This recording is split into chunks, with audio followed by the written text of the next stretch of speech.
विधानसभा निवडणुकांसाठी राज ठाकरेंचा स्वबळाचा नारा, मनसे 225 ते 250 जागा लढवणार, पदाधिकारी मेळाव्यात राज ठाकरेंची मोठी घोषणा।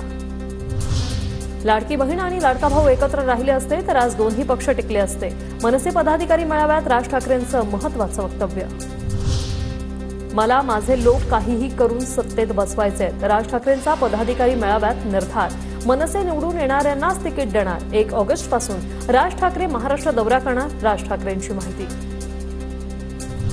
इंडिया आघाडीच्या उमेदवारांच्या प्रचारासाठी श्याम मानव प्रचार करणार, पुरोगामी संघटनांसोबत विधानसभा निवडणुकीसाठी 500 प्रचार सभा घेणार।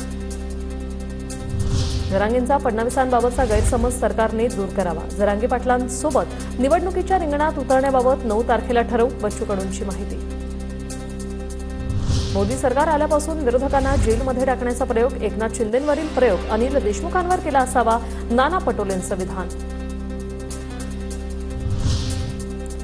राज्याला पूरस्थिती नियंत्रणाबाबत निधी नाही, अनिल देशमुखांनी सांगितलं ते खरं, मोदी फडणवीस आल्यापासून डर्टी पॉलिटिक्स सुरू, संजय राऊतांची फडणवीसांवर टीका। फडणवीसांकडे जे पुरावे आहेत ते त्यांनी जगजाहीर करावे, माझ्याकडेही पेनड्राईव्ह आहे, वेळ आल्यावर मी पुरावे दाखवणार, मला चॅलेंज केलं तर पुरावे वेळेनुसार जाहीर करणार, अनिल देशमुखांचाही फडणवीसांना इशारा। जरांगे काही आरोप करतील तर आम्हालाही मर्यादा सोडावी लागेल, राजकीय भूमिका घ्याल तर सडेतोड उत्तर दिलं जाईल, फडणवीसांनी आरक्षण दिलं त्यांना काहीही बोलता आणि ज्यांनी आरक्षण टिकवलं नाही त्या पवार आणि ठाकरेंवर चकार शब्द नाही, शेलार यांचा जरांगेंवर हल्लाबोल।